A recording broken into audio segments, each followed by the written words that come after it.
இன சகோதரிகள் நிர்வாணமாக்கப்பட்டு ஊர்வலமாக அழைத்து செல்லப்பட்டு மேலும் பெண்களின் பாதுகாப்பை குறித்து உரக்க கத்துவார்களே, அவங்க எல்லாம் எங்க போனாங்க? அதெல்லாம் பாஜக ஆளாத மாநிலங்கள்ல ஒரு தவறு நடக்கும் போது மட்டும்தான் அவங்க கத்துவாங்க. மணிப்பூர்ல உள்ள பெண்கள்லாம் சகோதரிகளா கருதலையா? இல்லனா அவங்க பெண்களே இல்லையா? இதற்கு இந்த ஒன்றிய பெண்களை முன்னேற்றுவதிலும் சரி,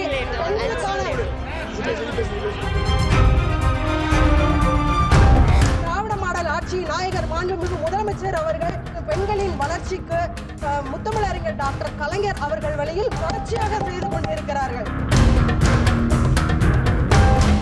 மணிப்பூர் வன்முறையில் குக்கி இன சகோதரிகள் நிர்வாணமாக்கப்பட்டு ஊர்வலமாக அழைத்து செல்லப்பட்டு கூட்டு பாலியல் வன்கொடுமைக்கு உள்ளாக்கப்பட்ட காணொளி உலக அளவில் அதிர்ச்சியை ஏற்படுத்தியதே. இது எந்த நாகரிகத்தின் அடையாளம்?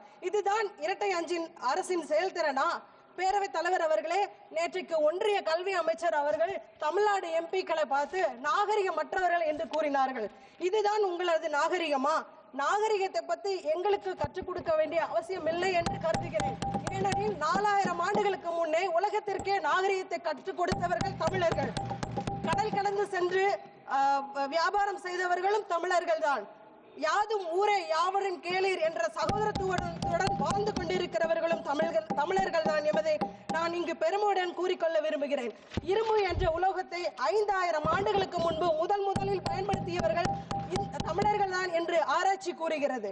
மேலும் பெண்களின் பாதுகாப்பை குறித்து உரக்க கத்துவார்களே சில குரூப், அவங்க எல்லாம் எங்க போனாங்கன்னு தெரியல.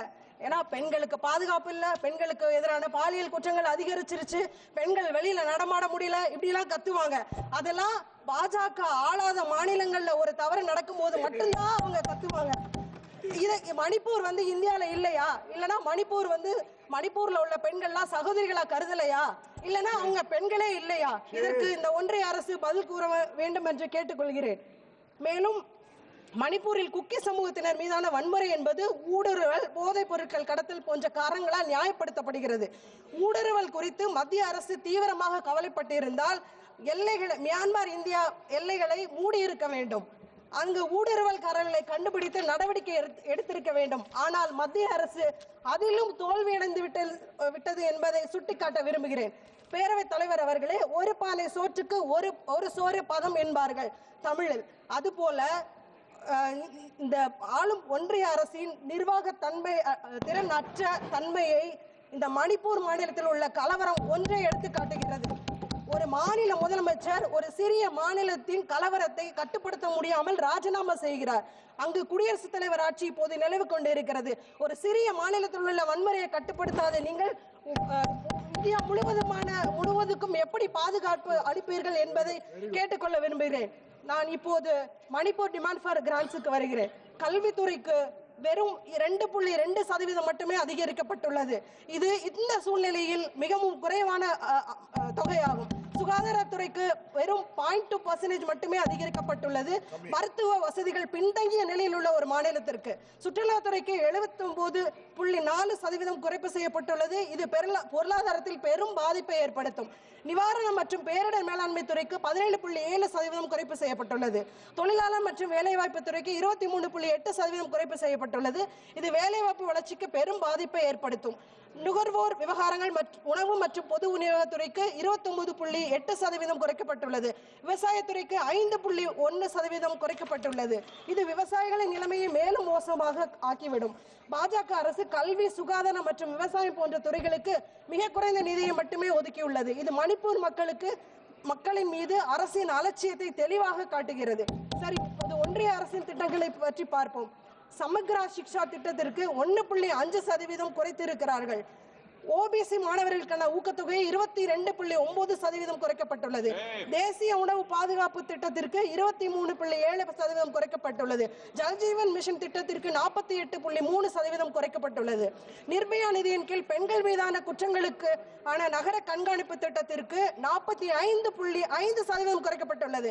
பெண்கள் பாதுகாப்புக்கு அதிக நிதி தேவைப்படும் இந்த நேரத்தில் மேலும் நிர்மயா நிதி ஏற்கனவே போதுமான அளவு பயன்படுத்தப்படாத சூழ்நிலையில் நிதியை குறைத்திருப்பது முற்றிலும் மன்னிக்க முடியாதது, மிகவும் வேதனைக்குரியது. பேரவைத் தலைவர் அவர்களே, இந்தியாவிலேயே மகளிர் தினத்திற்கு ஒரு விழா எடுத்து அரசு சார்பில் கொண்டாடியது மாண்புமிகு தமிழக முதலமைச்சர் அவர்கள்தான் என்பதை பெருமையுடன் கூறிக்கொள்கிறோம். பெண்களை முன்னேற்றுவதிலும் சரி, பெண்களை முன்னேற்றுவதிலும் சரி, பெண்களுக்கான பாதுகாப்பை உறுதி செய்வதிலும் சரி எப்பொழுதுமே தமிழக அரசு இந்தியாவிற்கே முன்னோடியாக செயல்பட்டு வருகிறது. எங்கள் திராவிட மாடல் அரசு, எங்கள் திராவிட மாடல் ஆட்சி நாயகர் மாண்புமிகு முதலமைச்சர் அவர்கள் பெண்களின் வளர்ச்சிக்கு கலைஞர் மகளிர் உரிமை தொகை, புதுமை பெண் திட்டம், பெண்களின் பாதுகாப்பிற்கு தோழி விடுதிகள், மாணவர்களின் நலனுக்கு காலை உணவு திட்டம், மேலும் இலவச கட்டண பஸ் பாஸ் திட்டம் போன்ற திட்டங்களை முத்தமிழறிஞர் டாக்டர் கலைஞர் அவர்கள் வழியில் மாண்புமிகு முதலமைச்சர் அவர்கள் தொடர்ச்சியாக செய்து கொண்டிருக்கிறார்கள். ஆனால் இந்த ஒன்றிய அரசு PMAJY திட்டத்திற்கு பட்டியல் ஜாதியினர் மக்களின் சமூக பொருளாதார மேம்பாட்டிற்காக வடிவமைக்கப்பட்டுள்ளது. இந்த திட்டத்திற்கான நிதி 36.2% குறைக்கப்பட்டுள்ளது, மிகவும் வேதனைக்குரியது. இறுதியாக ஒன்றை மட்டும் சொல்லிக் கொள்கிறேன், மணிப்பூரின் எதிர்காலத்திற்காக இந்த ஒன்றிய அரசு என்ன திட்டம் வைத்துள்ளது? மணிப்பூரில் அமைதி மற்றும் நல்லிணக்கத்தை மீண்டும் நிலைநாட்ட ஒன்றிய அரசு என்ன திட்டங்களை வகுத்துள்ளது? அந்த மக்களின் வாழ்வாதாரம், கல்வி மற்றும் பாதுகாப்பு ஆகியவற்றை உறுதி செய்ய என்ன நடவடிக்கைகள் எடுக்கப்பட்டுள்ளன என்பதை விளக்குமாறு கேட்டுக்கொள்கிறேன். மணிப்பூர் மக்கள் நீதிக்காக காத்துக் கொண்டு இருக்கிறார்கள். இந்தியாவின் 7 சகோதரிகளில் ஒரு சகோதரி தன் மீது எரியும் நெருப்பை இந்த ஒன்றிய அரசு அணைத்துவிடும் என்று நம்பிக்கையோடு காத்திருக்கிறார். அதை விரைந்து செய்ய வேண்டும் என்று பேரவைத் தலைவர் அவர்கள் வாயிலாக ஒன்றிய அரசை கேட்டுக்கொள்கிறேன். நன்றி. தமிழ் வெல்லும். செய்திகளை உடனுக்குடன் தெரிந்து கொள்ள உடனே சப்ஸ்கிரைப் பண்ணுங்க.